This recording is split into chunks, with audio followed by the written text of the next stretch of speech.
ದೇಶದಲ್ಲಿ ಬಿಜೆಪಿ ಸರ್ಕಾರ ಇದ್ದಾಗಲೇ ಸಾಕಷ್ಟು ಬಾರಿ ಭಯೋತ್ಪಾದಕ ದಾಳಿಗಳಾಗಿವೆ. ಇದನ್ನು ಗಮನಿಸಿದರೆ ಬಿಜೆಪಿ ಮತ್ತು ಉಗ್ರರ ನಡುವೆ ಬಿಟ್ಟಿರಲಾರದ ಸಂಬಂಧ ಇದ್ದಂತಿದೆ.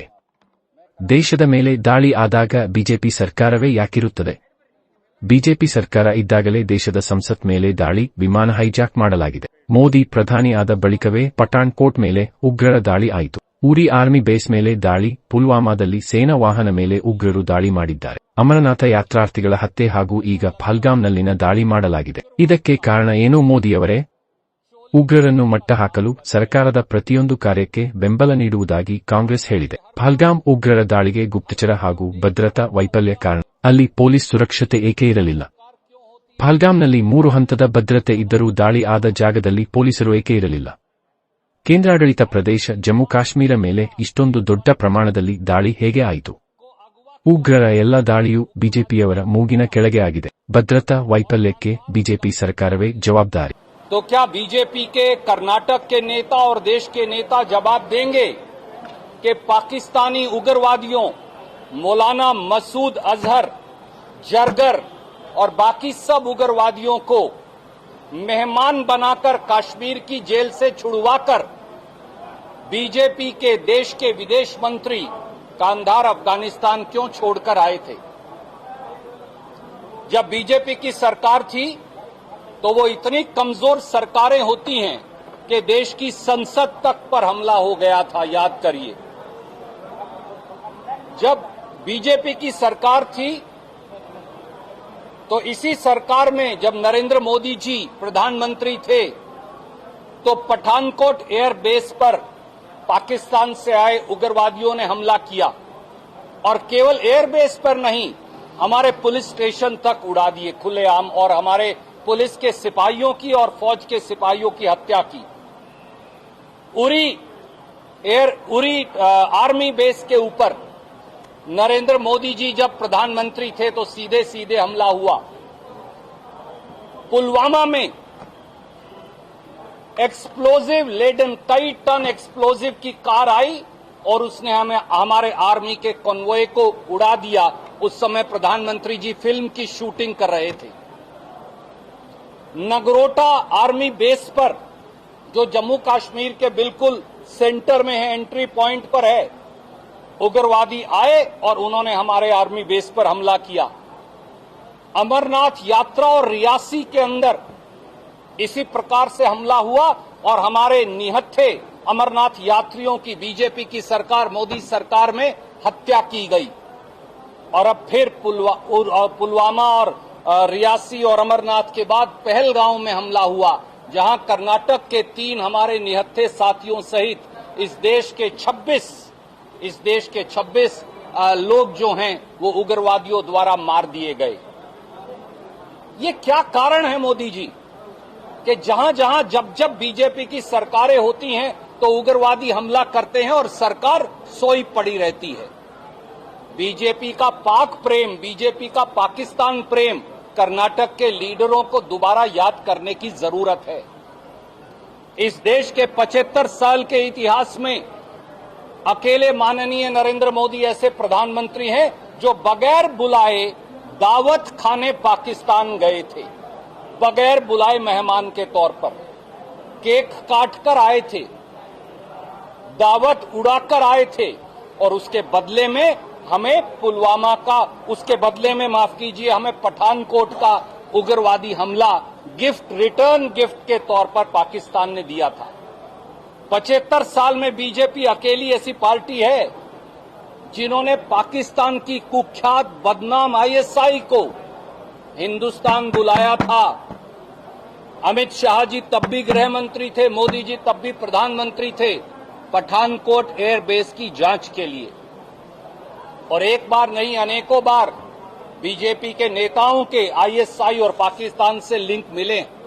मैं आज पूछता हूं विजेंद्र जी से भी और बीजेपी के नेताओं से, नड्डा साहब से भी, ये ध्रुव सक्सेना मध्य प्रदेश में क्या बीजेपी की आईटी सेल का नेता नहीं था? और बलराम सिंह जो बजरंग दल का नेता था, दोनों आईएसआई के लिए जासूसी करते पकड़े गए थे।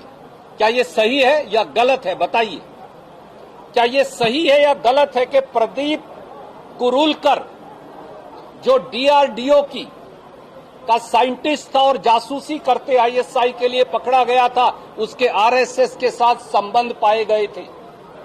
क्या ये सही नहीं कि जब बीजेपी की जम्मू कश्मीर में सरकार थी तो उन्होंने आसिफा अंद्राबी को बेटी बचाओ का चेहरा बनाया था और उसी आसिफा अंद्राबी ने पाकिस्तान जाकर मौलाना मसूद अजहर के साथ बैठकर हिंदुस्तान के खिलाफ जहर उगला था। ये बीजेपी के नेताओं से पाकिस्तान से लिंक कैसे पाए जाते हैं? दोस्तों, सच्ची बात यह है कि 26 हमारे लोगों की, निहत्थे लोगों की जो हत्या हुई है, उससे पूरा देश स्तब्ध है, उसकी आत्मा छलनी है। हमने सामने आकर कहा कि भारतीय राष्ट्रीय कांग्रेस सरकार के हर उस कदम का समर्थन करेगी जिससे आतंकवाद के नाक को कुचल दिया जाएगा। पर इसके बावजूद भी 3 बातें आज सामने आई हैं। पहली बात, ऑल पार्टी मीटिंग को श्रीमान अमित शाह जी ने ये कहा कि जो बैसरन ग्राउंड्स है, बैसरन मेडो जिसे कहते हैं पहलगांव के ऊपर, वो जून में खुलनी थी, वो पहले खुल गई, ये सुरक्षा चूक हो गई। पर पहलगांव के सब अधिकारी भारत सरकार के और टूर ऑपरेटर कहते हैं कि बैसरन ग्राउंड कभी पूरे साल बंद ही नहीं होता। तो अगर बैसरन ग्राउंड बंद नहीं होता तो हमारा पहला सवाल, क्या ये इंटेलिजेंस और सिक्योरिटी चूक नहीं है? दूसरा सवाल, अमित शाह जी ने, नरेंद्र मोदी जी ने बैसरन ग्राउंड में जब वहां हजारों पर्यटक जाते हैं तो वहां पर पुलिस सुरक्षा बल क्यों नहीं लगाए? तीसरा सवाल, पहलगांव में 3 टियर सिक्योरिटी है। एक टियर है आर्मी का, एक टियर है सीआरपीएफ का और एक टियर है पुलिस का। इसके बावजूद भी 4 किलोमीटर ऊपर जब हजारों पर्यटक जा रहे हैं जो निहत्थे हैं, वहां आपने सिक्योरिटी क्यों नहीं लगाई?